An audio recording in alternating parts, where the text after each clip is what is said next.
नमस्कार दोस्तों। मजबूत ऊंचा मनोबल, ऊंची उड़ान। हमको कितने लोग पहचानते हैं उसका महत्व नहीं है, लेकिन क्यों पहचानते हैं इसका महत्व है। वो खुद ही तय करता है मंजिल आसमानों की, परिंदों को नहीं दी जाती तालीम उड़ानों की। रखता है जो हौसला आसमान छूने की, उसको नहीं होती परवाह गिर जाने की। दोस्तों, एक वृद्धाश्रम के गेट पर लिखा हुआ था एक अप्रतिम सुविचार। नीचे गिरे सूखे पत्तों पर अदब से चलना जरा, कभी कड़ी धूप में तुमने इनसे ही पनाह मांगी थी। दोस्तों, ऊंचा मनोबल, ऊंची उड़ान, इसके पहले मैं कुछ बातें आपको बताना चाहता हूं कि आपकी सफलता आपके हाथ। दुनिया में किसी राही को यूं ही नहीं मिलती मंजिल, दुनिया में किसी राही को यूं ही नहीं मिलती मंजिल, दिल में एक जुनून सा जगाना पड़ता है। कभी पूछा था चिड़िया से, कैसे बनाया तूने आसियाना। कभी पूछा था चिड़िया से, कैसे बनाया तूने आसियाना। मिला जवाब, भरनी पड़ती है उड़ान बार बार, भरनी पड़ती है उड़ान बार बार, तिनका तिनका उठाना होता है और इस तरह से घोंसला बनाना होता है। तो दोस्तों, ऊंचे मनोबल के धनी लोग, इनके बारे में कई पुस्तकों में मैंने पढ़ा है। आज ऊंचे मनोबल के एक धनी व्यक्ति का नाम गोस्वामी तीर्थराज, जो बाद में स्वामी रामतीर्थ के नाम से प्रसिद्ध हुए। उनका एक ऐसी घटना का जिक्र मैं करना चाहता हूँ जिससे आप सबको, हम सबको एक प्रेरणा मिलेगी कि किस तरह से मुसीबत में भी अपने मनोबल को ऊंचा रखकर कामयाबी हासिल की जा सकती है। स्वामी रामतीर्थ गणित के बहुत बड़े प्रोफेसर थे। गणित का उनको बहुत ज्ञान था। एक बार एक छोटे ऑपरेशन के लिए जब डॉक्टर के पास गए, तब उन्हें बेहोशी की दवा सूंघने को कहा, परंतु उन्होंने इसके लिए साफ इनकार कर दिया। उन्होंने कहा, नहीं, मैं बेहोश नहीं होना चाहता हूँ। इस पर डॉक्टर ने कहा कि बिना बेहोशी की दवा लिए आपका ऑपरेशन में आपको बहुत दर्द होगा, जिसके लिए आप सोच समझ लें। स्वामी रामतीर्थ का मनोबल बहुत ऊंचा था। उन्होंने डॉक्टर साहब से एक कागज़ और कलम मांगी तथा एक कठिन गणित का सवाल को सॉल्व करना शुरू कर दिया। और उन्होंने डॉक्टर से कहा कि डॉक्टर साहब, कृपया आप ऑपरेशन शुरू कर देवें। स्वामी रामतीर्थ ने गणित के कठिन सवालों का हल निकालना शुरू कर दिया। कुछ ही क्षणों के बाद वे इतने लीन हो गए कि डॉक्टर ने अपना ऑपरेशन खत्म होने की जानकारी उन्हें दी। तब उनका ध्यान समाप्त हुआ और उन्होंने डॉक्टर को कहा कि अगर आप मेरा ऑपरेशन नहीं करते तो शायद इस मुश्किल सवाल का हल नहीं निकलता।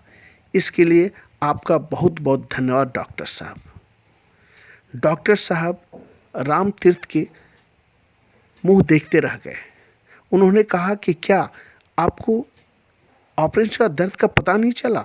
उन्होंने कहा कि मैं गणित के सवालों में इस तरह से उलझा था कि बाहरी सारी चीज़ों को मैं भूल चुका था, अपने दर्द को भी। ऐसा ऊंचा मनोबल था रामतीर्थ का। सोच सकते हैं दोस्तों आप कि मनोबल के कितने धनी व्यक्ति थे वे। इसी तरह से एक और छोटी सी कहानी है नेपोलियन बोनापार्ट का। नेपोलियन बोनापार्ट अक्सर कहा करते थे कि मौत से क्या डरना। नेपोलियन बोनापार्ट से पूछा गया कि अगर लड़ाई के मैदान में आपकी मौत हो गई तो क्या होगा? इस पर नेपोलियन बोनापार्ट ने जोर से हंसते हुए कहा, मैं नहीं जानता कि मौत क्या होती है और मौत किसे कहते हैं। मैंने जिंदगी की कहानी पढ़ी है, उसमें तो मनोबल से जीने के अलावा कुछ सीखा ही नहीं। फिर यह मौत क्या होती है? मौत का शब्द तो बुज़दिलों की किताब में होता है। मेरी किताब में मौत शब्द मुझे कहीं पढ़ने को नहीं मिला है। उन्होंने असंभव शब्द के बारे में भी ऐसा ही कहा था कि असंभव क्या होता है मुझे नहीं पता, मैं तो हर परिस्थिति में, हर मुश्किल में हर काम को संभव बनाने का हुनर जानता हूँ। सुनने वाले भौचक्के हो गए। वे चकित होकर बोनापार्ट का मुंह देखने लगे। दोस्तों, इसीलिए कहा जाता है कि ऊंचा मनोबल ही ऊंची उड़ान भरता है और वे लोग जीवन में सफल होते हैं। अब बात आती है कि मनोबल का क्या अर्थ है। तो दोस्तों, मनोबल का अर्थ है उस आंतरिक शक्ति या मन की शक्ति से जो किसी व्यक्ति को कार्य करने के लिए प्रेरित करता है। तो मनोबल को प्रभावित करने वाले कौन कौन से तत्व हो सकते हैं? तो पहला है एहसास, भावना और नजरिया। ये तीन चीजें मनोबल को ऊंचा पहुंचाते हैं, मनोबल को ऊंचा बनाते हैं। जिस प्रकार दुश्मन की शक्ति का कम करके अनुमान नहीं लगाना चाहिए, उसी प्रकार मनोबल के महत्व को भी कम करके नहीं आंकना चाहिए। एक बहुत ही विद्वान व्यक्ति ने कहा था कि भागो नहीं, भाग्य को बदलो, मन की शक्ति को पहचानो। एक छोटी सी कहानी फिर मैं आपके पास लेकर के आ रहा हूं। एक व्यक्ति था, वह विवाहित था, जवान था, खूबसूरत था और होशियार भी था। एक दिन उसके दोनों हाथ मशीन में आकर कट गए। वह लकड़ियों का आरा मशीन में काम करता था। छोटी सी गलती की वजह से उसके दोनों हाथ आरा मशीन में कट गए। डॉक्टरों ने बहुत मेहनत करके उसको बचा लिया, परंतु उसके दोनों हाथ कटने से उसकी जिंदगी बहुत बड़ा बोझ बन गई। वह कुछ करने के योग्य नहीं रहा। उसके दो भाई थे। भाइयों के सहारे कब तक रोटियां खाता? इस संसार में कौन किसको खिला सकता है? हर इंसान अपनी दुनिया में मस्त है, अपने परिवार के साथ व्यस्त है। वह बेचारा तो अपंग था। उसका मनोबल टूट चुका था। पूरी तरह से वह अपनी जिंदगी से हार चुका था। धीरे धीरे वह महसूस करने लगा कि अब उसका जीना ही बेकार है। वह अपने आप पर बोझ बनकर भी कब तक जीवित रहेगा? उसका जीवन उस पर बोझ है। इस बोझ को उठाना इतना सरल नहीं रहा। अब इस जीवन का लाभ ही क्या, यह सोचकर वह आत्महत्या करने चल पड़ा। रास्ते में एक जगह लोगों की बहुत सारी भीड़ देखकर वह वहां रुक गया। वहां उसने ऐसे व्यक्ति का भाषण सुना जो कह रहे थे कि मनुष्य को मनुष्य बनाने के गुण सीखा जा रहा है। आपको मैं मनुष्य को मनुष्य बनाने का गुण सिखा रहा हूं। उसने बतलाया कि आत्महत्या पाप है तथा दुनिया में आए हो तो कुछ करके दिखाओ। उसका इस प्रकार उत्साह भरा भाषण सुनकर जो व्यक्ति आत्महत्या करने जा रहा था, उसकी आत्मा में चेतना जागृत हो गई तथा नए मनोबल के साथ उसने परिश्रम करने की ठानी। उसने सोचा कि मरना बेकार है। जब यह जीवन मिला है, मेरे दोनों हाथ कट चुके हैं, तो शायद भगवान का, ऊपर वाले का कुछ और ही मर्जी होगा। अब मैं मरूंगा नहीं, बल्कि परिश्रम करके जीवन में कुछ करके कुछ बन के दिखाऊंगा। उसने भाषण देने वाले व्यक्ति के घर जाकर उसकी प्रेरणा भरी पुस्तकें लेकर कमीशन पर बेचना आरंभ कर दिया। थोड़े दिनों में उसकी आर्थिक स्थिति ठीक हो गई तथा पुस्तकें बेचते बेचते प्रेरणा भरी पुस्तकों का प्रकाशक बन गया। उसका यह धंधा जोरों से चल गया, यहाँ तक कि उसने मकान, प्रेस आदि खरीद लिए। अपने प्रेस में कई लोगों को नौकरियां दी। उसका सपना साकार हुआ और वह जीवन में काफ़ी सुखी संपन्न बना और आजीवन इसी तरह से आराम से जीवन गुजारता रहा। यह उसका मनोबल ही तो था जिसने उसे इतना बड़ा आदमी बनाया। इंसान को कभी भी अपना मनोबल नहीं गिराना चाहिए। इस कहानी से हमें क्या सबक मिलती है? पहला, इंसान को किसी भी हालत में हिम्मत नहीं हारनी चाहिए तथा मनोबल गिराना नहीं चाहिए। दूसरा, आत्महत्या कायरता की निशानी है। तीसरा सीख, मुसीबत में साहस से काम लेना चाहिए। दोस्तों, आत्मविश्वास का अर्थ है अपने काम में अटूट श्रद्धा। यह महात्मा गांधी ने कहा था। मनोबल ही मन की शक्ति को जगाता है। तो दोस्तों, सफलता का पहला रहस्य है आत्मविश्वास और मनोबल ऊंचा रखना।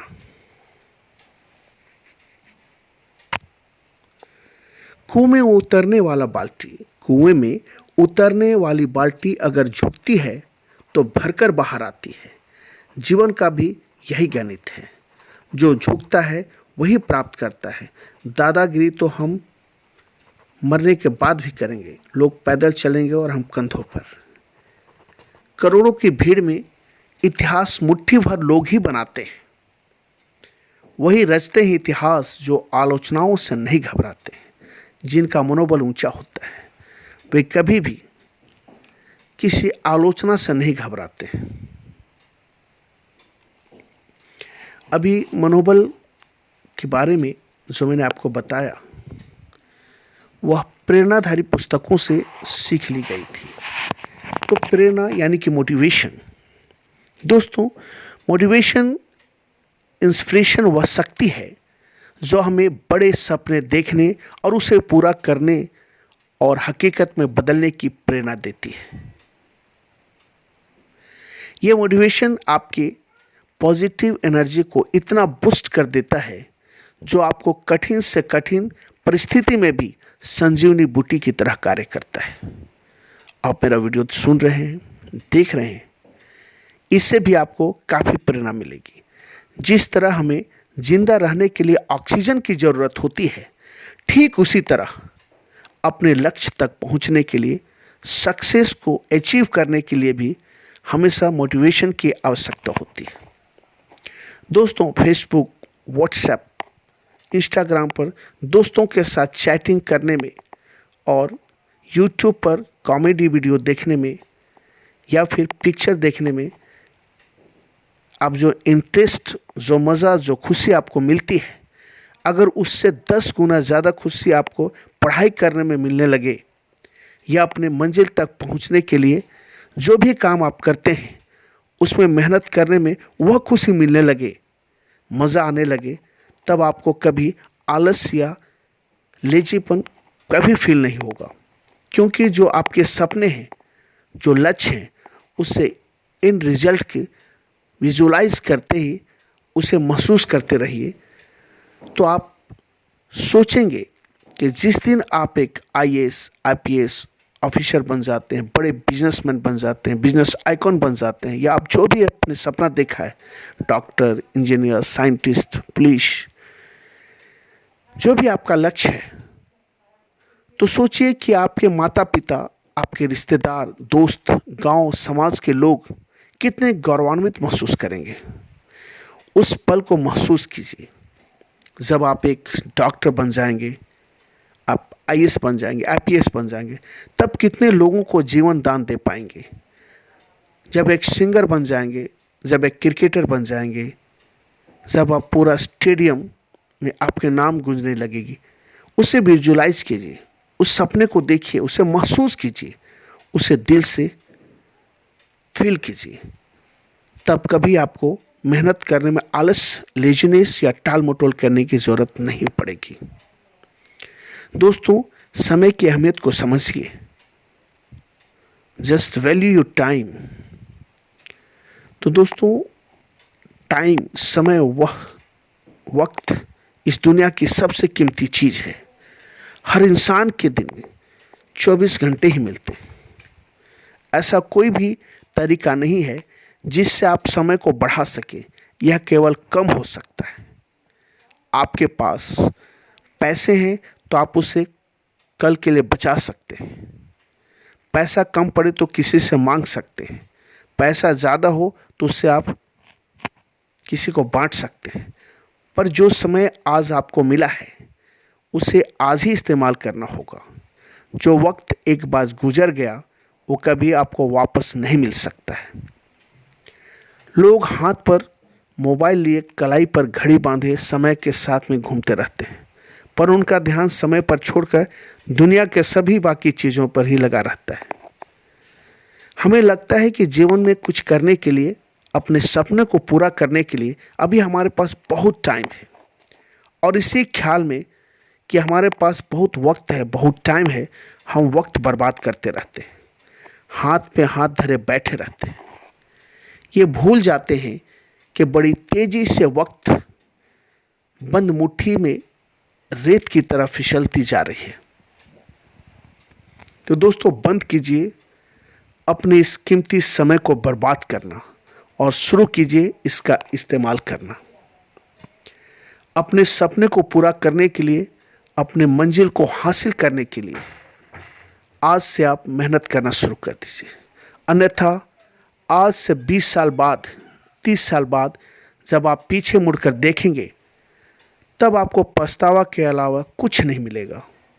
तब आप ये जरूर सोचेंगे कि ज़िंदगी में भले ही कुछ और ना होता, पर काश वक्त थोड़ा और होता। तो दोस्तों, इसमें एक छोटी सी लाइन अब मैं कहना चाहता हूँ, आपके साथ शेयर करना चाहता हूँ कि इंसान ने वक्त से पूछा, मैं हार क्यों जाता हूँ? वक्त ने कहा, धूप हो या छाँव हो, काली रात हो या बरसात हो, चाहे कितने भी बुरे हालात हो, मैं हर वक्त चलता रहता हूँ, इसलिए मैं जीत जाता हूँ। तू भी मेरे साथ चल, कभी नहीं हारेगा।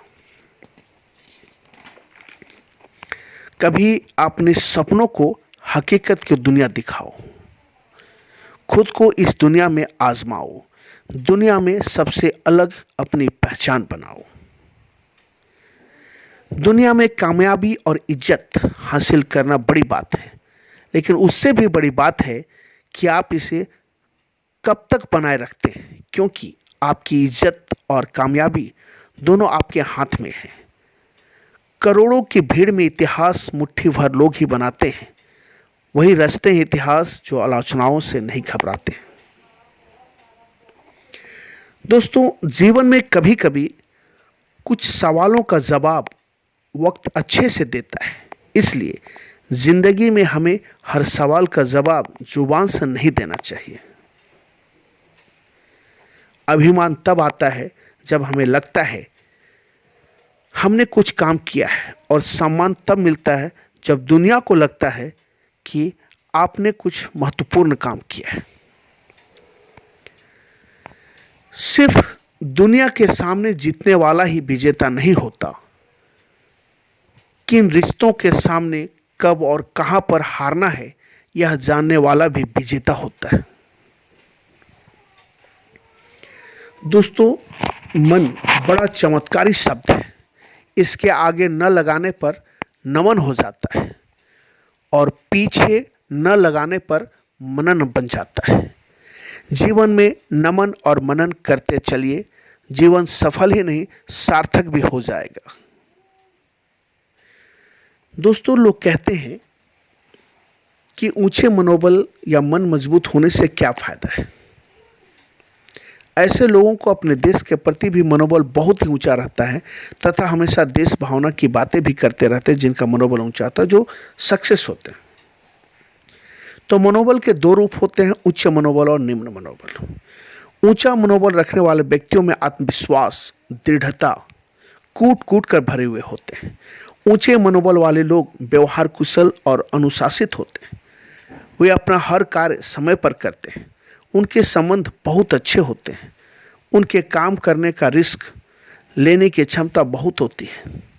ऐसे लोग आसानी से चुनौतियों का सामना कर सकते हैं। तो ऊंचे मनोबल के फायदे क्या क्या हो सकते हैं? ऊंचे मनोबल के लोगों के लिए फायदा है कि उन्हें जीवन में बहुत शांति मिलती है, अनुशासन में रहना सीखते हैं, आदेशों का अनुपालन करना जानते हैं, हमेशा प्रसन्नचित्त और खुश रहना जानते हैं।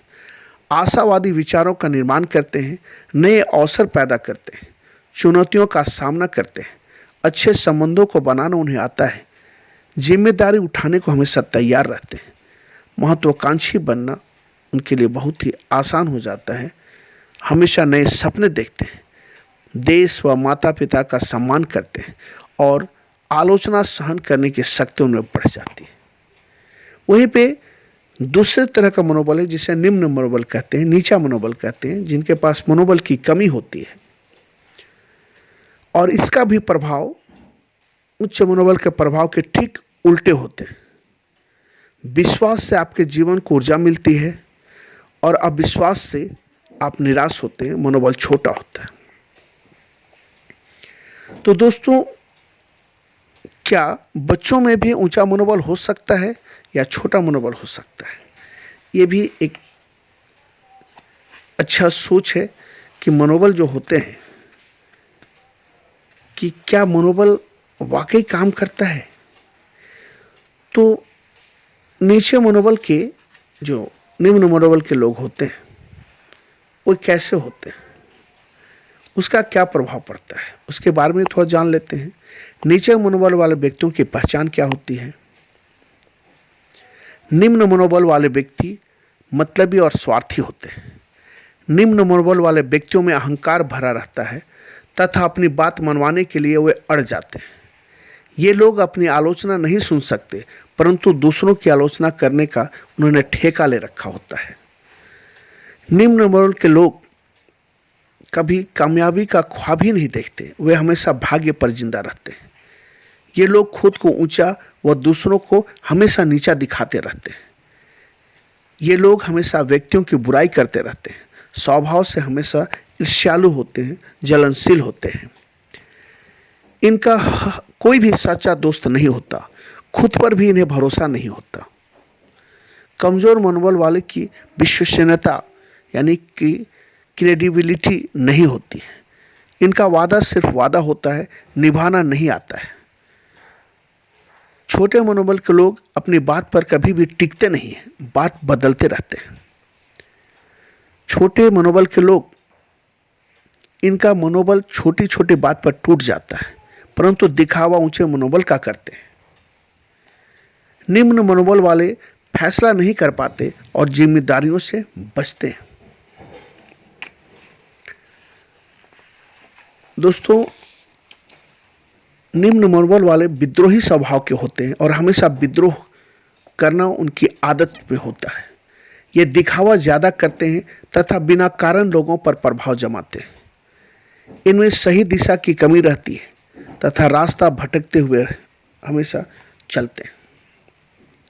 इनमें सही दिशा की कमी रहती है और भटकते हुए रास्तों में वे उलझ जाते हैं, जीवन में उलझते हुए बहुत और नीचे की ओर चले जाते हैं। कमजोर मनोबल वाले व्यक्ति धन दौलत को ज़्यादा महत्व देते हैं। गर्व की कमी के कारण वे गंदे व भद्दे रहते हैं। निम्न मनोबल वाले लेना जानते हैं पर चुकाना नहीं, देना नहीं। ये लोग मतलब के लिए कुछ भी करेंगे। ये लोग भावुक होंगे तथा समझते हैं कि उन्हीं को सब कुछ आता है। वे दिखावा करेंगे, वे सब कुछ जानते हैं।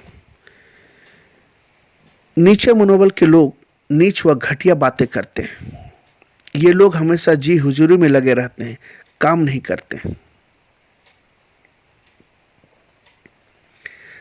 कमजोर मनोबल वाले एक ऊंचे सरकारी अधिकारी को भ्रष्टता यानी कि सीनियरिटी के कारण तरक्की प्राप्त हो गई थी, परंतु यह सरकारी अधिकारी नई तरक्की के पद के लायक नहीं था तथा उसका मनोबल भी इस तरक्की से गिरा हुआ था। उसने एक बात अपने साथी से सीख ली थी कि कोई भी लेटर आता है सरकारी काम के लिए तो प्रस्तुत करे तो उस पर हमेशा लिख देना कि हाँ, इसे कर दें। हर पत्रावली पर इस तरह के आदेश होते रहे और कार्य थोड़े दिन तक चलता रहा। एक ऐसी ही पत्रावली जिस पर कुछ और आदेश की आवश्यकता थी, उस अधिकारी ने हमेशा की तरह उस पर बिना पढ़े लिख दिया, हाँ कर दे। इस आदेश से हाँ कर दे से एक पुल जिसे तोड़ना नहीं था तोड़ दिया गया। अधिकारी को वहाँ से हटना पड़ा, उसको हटा दिया गया। तथा उसकी तरक्की वापस ले ली गई। उसे फिर से हटा दिया गया, नीचे पद पर भेज दिया गया। झूठा दिखावा आदमी को कहाँ तक ले जा सकता है। तो इस कहानी से हम ये सीखें कि निम्न मनोबल वाले व्यक्तियों को हमेशा लोगों से सीखनी चाहिए, अपनी आदतें बदलनी चाहिए। दोस्तों, बहुत सारे कारण हो सकते हैं। यदि आप ऊंचे मनोबल के व्यक्ति हैं तो आप समझ सकते हैं कि मनोबल से कितने फायदे होते हैं, लेकिन कौन सिखाए कि मनोबल का कितना महत्व है। तो दोस्तों, मनोबल के बारे में एक छोटा समय बात बताना चाहता हूँ। नाविक लेनार्ड और नेपोलियन बोनापार्ट का एक कहानी द्वितीय विश्व युद्ध की है। नेपोलियन बोनापार्ट के आदेशानुसार सभी अंग्रेजी जहाज़ों को पकड़ रखा था। उन्हीं पकड़े गए जहाज़ों में एक 17 वर्षीय नाविक लेनार्ड भी था। दूसरे दिन इंग्लैंड से आया एक अन्य लड़का भी पकड़ा गया तथा उसे भी लेनार्ड वाले कैदखाने में बंद कर दिया गया। उस दूसरे लड़के ने नाविक लेनार्ड को एक पत्र दिया जिसमें लिखा था, माँ बहुत बीमार है, वो शायद ही बच पाए, इसलिए उसकी आखिरी तमन्ना लेनार्ड को देखने की है। पत्र पढ़कर लेनार्ड अपनी माँ को देखने के लिए तड़प उठा तथा किसी भी तरह अपनी माँ के पास पहुँचने का उपाय खोजने लगा। उसी रात वह लेनार्ड जेल के सिंखजों को, यानी कि जेल में जो सलाखें होती हैं, रड होते हैं, उसे चौड़ा कर भाग निकला, परंतु पकड़ा गया। सैनिकों ने और सख्ती बरती और उसके पांव में जंजीर डाल दी। दूसरी बार प्रयत्न करके पांव की बेड़ियां काटते हुए जेल से भाग निकला, परंतु फिर वह पकड़ा गया। तीसरी बार भी लेनार्ड फिर कैदखाने से किसी तरह भागने में सफल हो गया, परंतु इस बार भी वह दुर्भाग्यवश पकड़ा गया। अगले दिन नेपोलियन जेल के दौरे पर आया। जेल के दौरे पर आने के बाद जेल अधिकारियों ने लेनार्ड के 3 बार भागने के बारे में जानकारी दी। जेल अधिकारियों ने लेनार्ड को मौत के घाट उतारने की इजाज़त मांगी। नेपोलियन बोनापार्ट के मन में उस नाविक लेनार्ड को देखने की इच्छा प्रकट हुई। नेपोलियन बोनापार्ट के मन में उस नाविक लेनार्ड को देखने की इच्छा प्रकट हुई तो वह बोला कि लेनार्ड को मेरे पास ले आओ। उनके सिपाहियों ने लेनार्ड को नेपोलियन के सामने पेश किया। नेपोलियन ने उस लड़के लेनार्ड से पूछा कि आखिर उसके पास ऐसा कौन सा मनोबल है जो बार बार जेल तोड़कर भागने की हिम्मत बांधाता है। उसके अंदर इतनी हिम्मत कैसे आई कि बार बार पकड़े जाने के बाद, इतना दंड देने के बाद भी उसके पास इतना मनोबल बचता है कि वह फिर से जेल तोड़कर भागने का हिम्मत बांधता है। लेनार्ड ने नेपोलियन को अपनी माँ के बारे में विस्तार से सारी बात बताई। नेपोलियन ने यह सुनकर अपनी जेब से एक सोने का सिक्का निकालकर लेनार्ड के हाथ में थमा दिया और जेल अधिकारियों को आदेश दिया कि इस लड़के को तुरंत रिहा कर दो। इसका मनोबल इतना ऊंचा है कि 100 नेपोलियन भी इसे रोक नहीं सकता है। वह जाते हुए उसने कहा, नेपोलियन से कहा कि थैंक यू सर। एक बात और मैं आपको बताना चाहता हूं कि मैंने कभी अपनी मां से सुना था कि परिणाम जो भी हो, हर प्रयास लाजवाब होना चाहिए, और उसी का आज मैंने उपयोग किया है। तो दोस्तों, आप सुन रहे हैं किस तरह से एक मनोबल के धनी व्यक्ति कितना ऊंचा उठ सकता है। अब प्रश्न आता है, क्या बच्चों में भी ऊंचा मनोबल होता है? किसी देश का मनोबल उसके बच्चों के मनोबल पर निर्भर करता है। अगर शिक्षित बच्चों का मनोबल ऊंचा होगा तो सारे देश का मनोबल ऊंचा होगा। जो देश उच्च श्रेणी में आते हैं उस देश के बच्चे निश्चित रूप से ऊंचे मनोबल वाले होंगे, और इसके उल्टा भी सच है। अतः आजकल बच्चों के मनोबल को बढ़ाने में पूरा राष्ट्र प्रयत्नशील है। हमारे प्रधानमंत्री मोदी जी भी बच्चों का मनोबल बढ़ाने के लिए आगे निकल रहे हैं, कई उपाय कर रहे हैं। युवाओं को नया इंडिया, मेक इंडिया का तोहफा दे रहे हैं। ग्रेटर इंडिया का तोहफा दे रहे हैं। खेलो इंडिया, फिट इंडिया जैसे कार्यक्रमों को लाकर बच्चों को मनोबल मजबूत कर रहे हैं, शारीरिक, मानसिक, आध्यात्मिक रूप से मजबूत कर रहे हैं ताकि उनका मनोबल बढ़े। अतः आजकल बच्चों का मनोबल बढ़ाने का प्रयत्न हमारे राष्ट्र में भी चल रहा है। बच्चों के मनोबल को गिरने नहीं देना चाहिए। बच्चों के मन में किसी तरह का लाग लपेट या स्वार्थ की भावना नहीं पनपने पाए। अतः बच्चों का मनोबल पुरुषों की वजह अधिक होता है। जैसा कहानी आपने अभी नीलाड के बारे में सुना, एक बच्चा था जिसका मनोबल बहुत ऊंचा था। एक छोटी सी कहानी और आज मैं मनोबल के बारे में बताना चाहता हूँ। युद्ध व मनोबल। युद्ध के समय जवानों का मनोबल गिर जाए तो जीता हुआ युद्ध भी हार जाते हैं, और अगर जवानों का मनोबल टूटे नहीं और हमेशा उनसे विश्वास व उत्साह भरते रहे तो दुनिया में ऐसा कोई युद्ध नहीं होगा जिसको जीता नहीं जा सकता है। गिरा हुआ मनोबल इंसान की नाकामयाबी को दर्शाता है, और ऊंचा हुआ मनोबल, उठा हुआ मनोबल जीवन में सफलता को दर्शाता है। दोस्तों, इंग्लैंड का साहसी सेनापति नेल्सन व नील नदी की लड़ाई का एक छोटा सा कहानी है। जीत का भाग्य के साथ कोई संबंध नहीं, बल्कि साहस व ऊंचे मनोबल से है। नेल्सन इंग्लैंड के जहाजी बेड़े का एक बहुत ही कुशल और साहसी सेनापति था। नील नदी की लड़ाई की उसने तैयारी की थी। लड़ाई आरंभ होने वाली थी। नेल्सन और उसकी सेना के अधिकारी मानचित्र के सामने खड़े थे। अधिकारी भयभीत और आशंकित थे। नेल्सन के पास खड़े एक अधिकारी ने कहा, यदि हमारी जीत हो गई तो दुनिया चकित रह जाएगी। यह सुनकर नेल्सन की तैयारियां चढ़ गई। उसने आवेश में आकर कहा, कप्तान, यदि क्यों, हम जीतेंगे और अवश्य जीतेंगे। इस पर कप्तान ने घबराई आवाज में कहा, श्रीमान जी, हमारा दुश्मन हमसे कहीं अधिक शक्तिशाली है। संख्या, शस्त्र आदि सभी दृष्टि से वह हमसे बेहतर है। हमारा जितना भाग्य पर निर्भर करता है। नेल्सन और भी गंभीर हो उठा, बोला, कप्तान, हमारी जीत का भाग्य के साथ कोई संबंध नहीं है। समझ लो कि हम भाग्य के सहारे नहीं जीतेंगे। हमारी अपनी वीरता, कुशलता, विश्वास और मनोबल के बल पर हम यह जंग जीतेंगे। जहाँ ये चार चीज़ें होती हैं वहाँ जीत निश्चित है। क्या क्या चार चीज़ें नेल्सन ने कहा था? वीरता, कुशलता, विश्वास और मनोबल। नेल्सन के इस कथन से सारे अधिकारी उत्साह से भर उठे। उन्हें एक नया मनोबल, विश्वास और एक नया साहस प्राप्त हुआ। अपने अटल विश्वास और अदम्य पुरुषार्थ से वे शत्रु पर टूट पड़े। घमासान युद्ध हुआ जो कई दिनों तक चला और अंत में विजय नेल्सन के पक्ष की हुई।